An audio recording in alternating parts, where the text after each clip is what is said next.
দেশের কৃষিতে যুক্ত হচ্ছে নতুন সম্ভাবনার নাম কালো চাল। মঞ্জুর হোসেনের করা এই চালের চাষাবাদের অনন্য সেই গল্প বাণিজ্যিকভাবে নজর কেটেছেন কৃষি কর্মকর্তাদের। কৃষিক্ষেত্রে সম্ভাবনা নতুন দিগন্ত উন্মোচন করেছেন কুমিল্লা আদর্শ সদর উপজেলার মনা গ্রামের কৃষক মঞ্জুর হোসেন। চাষ করেছেন দুর্লভ ও পুষ্টিগুণে ভরপুর কালো চালের ধান। বিশেষ করে এই ধানের বাজার মূল্য কিন্তু অনেক বেশি। যেমন আমরা এখন বর্তমান বাজারে ধান যদি আমরা 1200 টাকা বিক্রি করে থাকি, এটা 2000 টাকা মন বিক্রি হচ্ছে। এবং চাল বর্তমানে 2 থেকে 250 টাকার মূল্যে সুপার মার্কেটগুলোতে পাওয়া যাচ্ছে।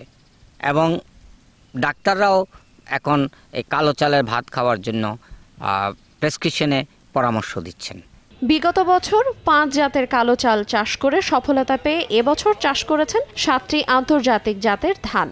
ফিলিপিন্স, জাপান, চীন সহ আরো কয়েকটি দেশ থেকে সংগ্রহ করেছেন এসব বীজ। শিশুদের পুষ্টি চাহিদা পূরণেও এগিয়ে এই চাল। স্থানীয়ভাবে বিক্রি হচ্ছে প্রতি কেজি 500 টাকায়। ধানের উপরে যে একটা কভার থাকে, লাল কভার বা কালো, লালচে কালো, এই কভারটাতে পুষ্টিমান বেশি।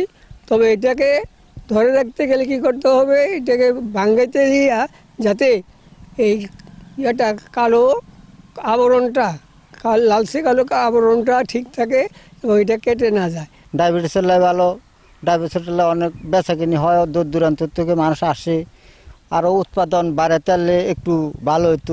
7 বছর ধরে এই বিশেষ ধানের চাষ করছেন কৃষক মঞ্জুর। বাজারের সুপার শপগুলোতেও এর বেশ চাহিদা রয়েছে। বর্তমানে আমার বেবির বয়স 4.5 বছর। আমি ওকে মাঝে মাঝে এটাকে একটু ঘি ভাত করে দেওয়ার চেষ্টা করি, ও মাশাআল্লাহ খায়। তারপরে দেখা যায় অনেক সময় আমি এটা দিয়ে একটু পায়েস করি, আবার অনেক সময় একটু ডেজার্ট ওকে দেওয়ার জন্য একটু জর্দা করি কালো চালের। কৃষি কর্মকর্তারা জানান এর চাষ সারা দেশে ছড়িয়ে পড়লে আমদানি প্রয়োজন পড়বে না। আমাদের বিভিন্ন সুপার শপগুলোতে ভালো চাহিদা আছে। এইটা যদি আমরা সারা বাংলাদেশে প্রচারণা করে যদি আমরা এই ব্ল্যাক রাইস যদি সারা বাংলাদেশে ছড়াই দিতে পারি, আমাদের বাহির থেকেও কিন্তু কিছু ব্ল্যাক রাইস আমদানি হয়। ওই আমদানি করা আর লাগবে না।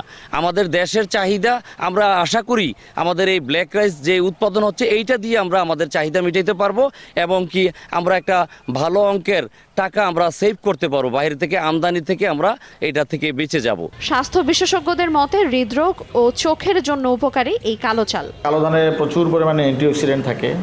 অ্যান্টিঅক্সিডেন্ট থাকার কারণে এটা ফ্রি রেডিকেলের মাত্রা কমায় দেয় এবং সেই ক্ষেত্রে কালো ধান আমাদেরকে বিভিন্ন রোগ প্রতিরোধ করে এবং এইটাতে আপনার যেটা হলো হৃদরোগের জন্য এটা উপকারী, এটা চোখের জন্য উপকারী। এটা যেহেতু প্রচুর পরিমাণে ফাইবার থাকে, সেজন্য এটা যখন আপনি খাবেন ক্ষুধা কমাবে এবং এই কারণে দীর্ঘক্ষণ যেহেতু কালো ধানটা পেটে থাকে সেই কারণে কম খেলেও চলে, সেটা একটা কারণ। আবার এটা ডায়াবেটিসের জন্য ভালো। স্বাস্থ্যগুণে ভরপুর এই কালো চাল যদি সারা দেশে জনপ্রিয় হয় তাহলে আমদানি নির্ভরতা যেমন কমবে, তেমনি লাভবান হবেন দেশের কৃষকরাও। সময় সংবাদ, কুমিল্লা।